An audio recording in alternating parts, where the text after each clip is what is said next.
ঈদের সালাতের নিয়মটা যেহেতু আমরা অনেকে জানি না অথবা বছরে মাত্র 2 বার পড়ার কারণে অনেকে ভুলে যায়, সেজন্য আমরা সংক্ষেপে নিয়মটা বলে দিচ্ছি। প্রথমে তাকবীরে তাহরিমা বলে আপনি হাত বেঁধে সানা বা দোয়া ইস্তেফতা পড়ে তারপরে অতিরিক্ত তাকবীর দিবেন। এই অতিরিক্ত তাকবীরটাই হলো ভিন্নতা, না হলে অন্য 2 রাকাত নামাজের মতো ঈদের নামাজ একই, শুধুমাত্র অতিরিক্ত তাকবীরগুলো এখানে রয়েছে।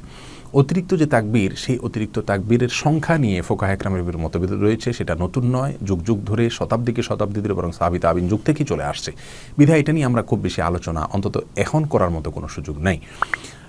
3টা তাকবীরের কথা ফুকাহা বলে থাকেন আমাদের ওলামা ইকরাম, সাবকন্ট্রির ওলামা ইকরাম, বেশিরভাগ ফুকাহা ইকরাম 3টা তাকবীর অতিরিক্ত কথা বলে থাকেন। অর্থাৎ প্রথম রাকাতে হাত বেঁধে সানা পড়ে তারপরে আরও অতিরিক্ত 3টা তাকবীর দিবেন। তৃতীয় নম্বর তাকবীরের সময় আপনি তাকবীর দিয়ে এরপরে আপনি সূরা ফাতিহা এবং অন্য সূরা মেলানো শুরু করবেন উচ্চ স্বরে, জোরে কেরাত পড়ে।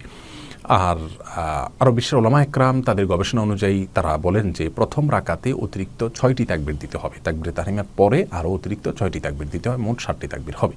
এরপরে আপনি সূরা ফাতিহা এবং অন্য সূরা মেলাবেন। আর দ্বিতীয় রাকাতে আমরা দাঁড়িয়ে প্রথম সূরা ফাতিহা পড়ব, সূরা মেলাবো। দ্বিতীয় রাকাতে তাকবীরটা হবে শেষে। প্রথম রাকাতে তো শুরুতে অতিরিক্ত তাকবীর হয়েছে, আর দ্বিতীয় রাকাতে অতিরিক্ত তাকবীরগুলো হবে লাস্টে, অর্থাৎ রুকুতে যাওয়ার আগে। সূরা মেলানো শেষ সূরা ফাতিহার পরে, এরপর আপনি অতিরিক্ত তাকবীরগুলো বলুন, তারপরে আপনি রুকুতে যান। দ্বিতীয় রাকাতে অতিরিক্ত তাকবীর ফুকাহা হানাফির দৃষ্টিতে একই, অর্থাৎ 3টাই। আর মিডল ইস্টের ওলামা ইকরাম তাদের ফতোয়া অনুযায়ী দ্বিতীয় তাকবীরে তার রাকাতে আপনার অতিরিক্ত তাকবীরের সংখ্যা হবে 5টি, অর্থাৎ এক্সট্রা তাকবীর হবে 5টি। আরও বিভিন্ন রকমের মতামত রয়েছে।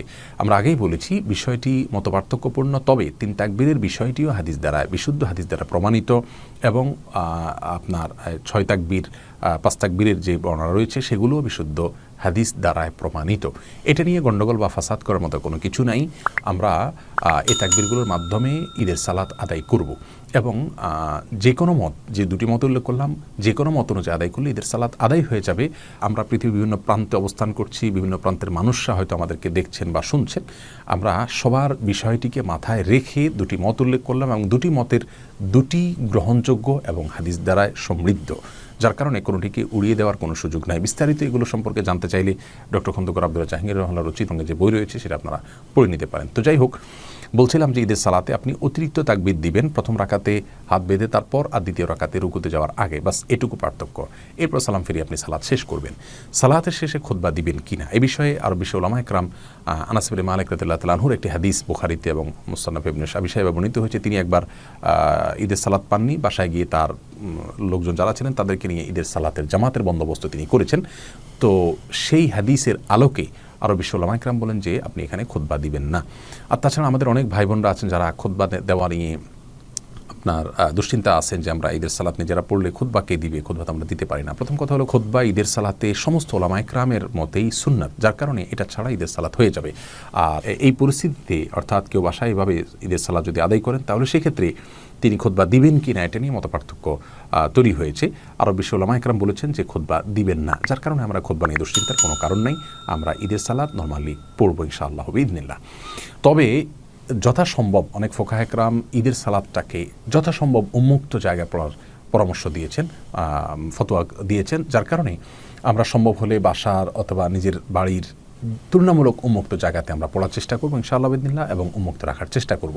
তবে প্রবাসে যারা রয়েছেন নিশ্চয়ই আপনাদের জন্য উচিত হবে সে দেশের আইন এবং সে দেশের যে নীতিমালা রয়েছে সে সমস্ত দেশের যে সমস্ত সরকারি নির্দেশনা রয়েছে সেগুলোকে আমলে রেখে বা সেগুলো দিকে খেয়াল করে তারপর আপনারা ঈদের জামাত করবেন।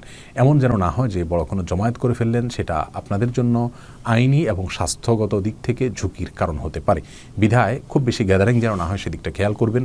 সেটা খেয়াল রেখে যতটুকু সম্ভব উন্মুক্ত জায়গাতে ঈদের সালাত আদায় করে নেবেন। আল্লাহ তাআলা আমাদের সকলকে এই পরিস্থিতি থেকে উত্তরণের পথ যেন আমরা খুঁজে পাই সেই তৌফিক দান করুন। প্রিয় দর্শক, বিষয়টি নিয়ে অনেক আলোচনা হওয়া দরকার, বিশদ আলোচনা হওয়া দরকার, ফুকাহা ইকরামের মতগুলোকে নিয়ে আলাদা আলাদা করে কথা বলা দরকার। যেহেতু আমাদের শুধুমাত্র এই পরিস্থিতি ঈদের সালাত আদায় করা উচিত কি উচিত নয়, কীভাবে আদায় করা উচিত সেই জিনিসটা জানা দরকার। সেজন্য আমরা মূল বিষয়টাতে ফোকাস করার চেষ্টা করেছি। ইন আসাবতু ফামিনাল্লাহ ওয়া মিন আখতাতু ফামিন্নী ওয়া মিনাশ শাইতান। যদি ভালো কিছু বলে থাকি, সঠিক কিছু বলে থাকি আল্লাহর পক্ষ থেকে, ভুল কিছু বলে থাকলে শয়তান এর পক্ষ থেকে, আমার পক্ষ থেকে। আল্লাহ তাআলা আমাদের সবাইকে হেফাজত করুক এবং রহম করুক। এই অবস্থা থেকে আমাদের সবাইকে আল্লাহ তাআলা মুক্তির পথ দেখিয়ে দেন। আসসালামু আলাইকুম ওয়া রাহমাতুল্লাহি ওয়া বারাকাতুহু।